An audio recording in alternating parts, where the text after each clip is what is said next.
Welcome back to the Survivors Podcast. Today's episode is called Unsinkable. And our first question is, do you think you could survive the Titanic? Maybe.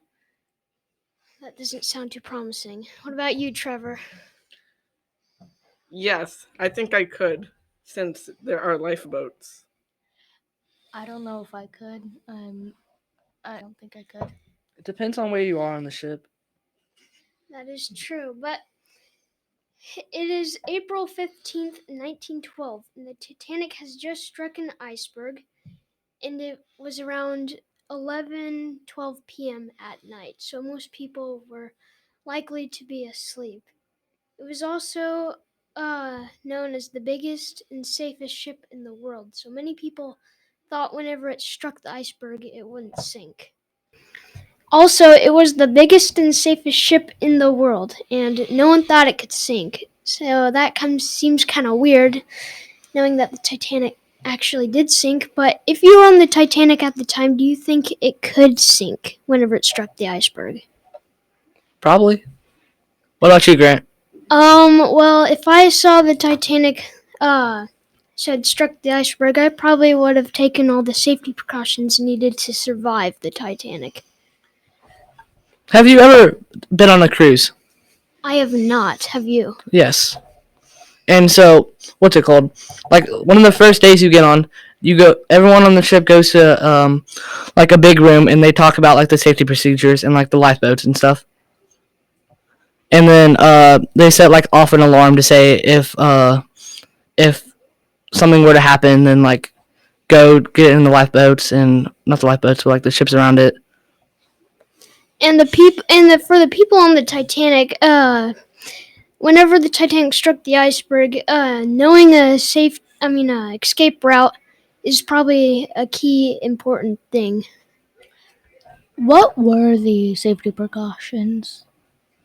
The safety precautions, well, the Titanic was supposed to have advanced technology, but they forgot to add more lifeboats, so there was only 20 and around 2,000 passengers.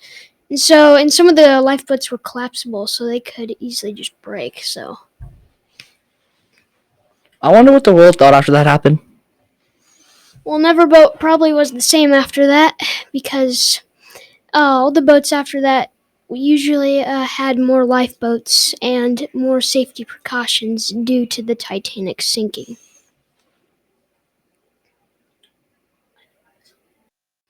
So if I were to wake up at around midnight on the Titanic, the world's most famous ship, and it was called Unsinkable, and I heard it was sinking, I would be pretty freaked out. What about you guys? I would be confused, and if I were scared, I would be running, but I would just be confused. So I would walk up to the deck and Yeah, look out and look for the danger. yeah, many of the casualties came from people thinking that the ship actually couldn't sink.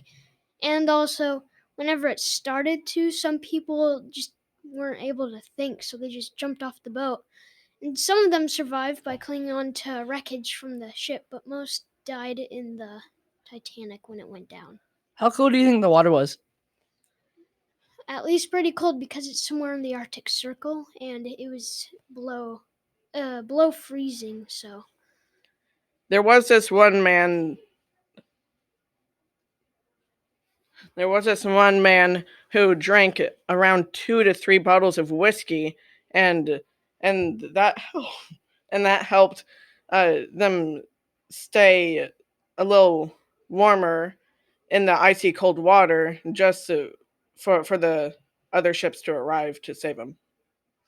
that is very interesting. I did not know that, but whenever the Titanic sunk, there was actually another ship in the ice field, and they were able to. I think it's called the USS Californian, but they just stood there and watched. But anyways, the ship that came to save them was the Capartha, and they came around 4 a.m. in the morning, and they had received all the Titanic's distress calls, and they were able to save Around 706 passengers from the Titanic. If you were on the Titanic and it was either you or someone else survives, but you have to sacrifice yourself, either you die and they live, or they live and Or you die and they live. what would you do? Going back to your question about how cold the water was, it was like 32 degrees Fahrenheit, and you could get hypothermia very quickly. Yeah, many people suffered from hypothermia on the Titanic because of that. And also, back to your question, Samuel, I actually don't know because I would want to save myself, but then at the same time, I would want to save everyone else. I don't think you would have much of a choice, as back in that time, it would be that the man would sacrifice himself to save all children and women all on board. And many things about cruise ships, it's actually bad about staying on board.